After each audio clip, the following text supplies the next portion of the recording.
politics may be what it's most famous for. It's certainly famous for the barbecue and the mutton, but the mutton doesn't give us the sound bites that the politicians do.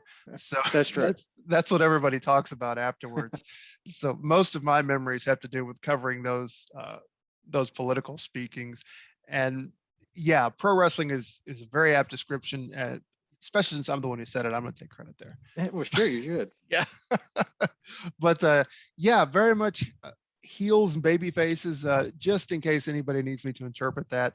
In pro wrestling, the heels are the bad guys and the baby Right. faces are the good guys. Right. Heels get booed, baby faces get cheered. And in this case, it's dependent on your perspective. Yes. And what I find, the times that I was there, I felt like the speakers who really thrived in those conditions were the ones that would have made excellent heels, because Right. They know how to play the crowd. they know how to do it. They just embrace those boos and they roll with it. Those guys Exactly. nail it. I think I mentioned this last time we talked. One standout memory I had was of former Governor Steve Beshear. It was when he was running for office, and the guy who was running against was the then governor, Ernie Fletcher. And he was really against one of Beshear's proposals to bring expanded gaming into the state. And he talked about all the bad that was going to bring. And people have their own perspectives on that, and each perspective is valid.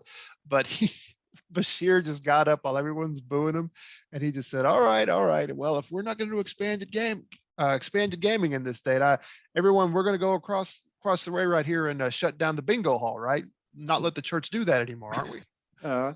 Yeah. You know what? You got to play to your crowd. So yeah, the best ones do that. Yeah. Now follow that up the following election cycle, when he suddenly had something to lose and he wasn't quite so entertaining. He was very, very safe, very guarded.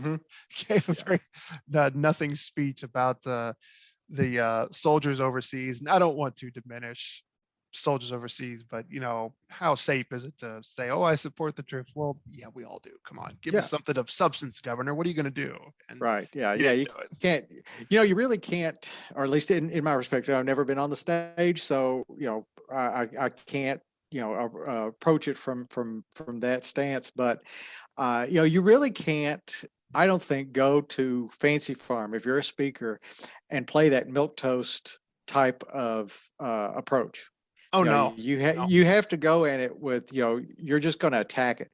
You're going to get up there, you're going to stand at that podium, you're going to, grip the sides of it, and you're just going to go full bore into, whatever you have to say, and you're going to get your crowd on your side, and you're just going to attack, your opponent, and, just lay it all out there, and that's what you have to do.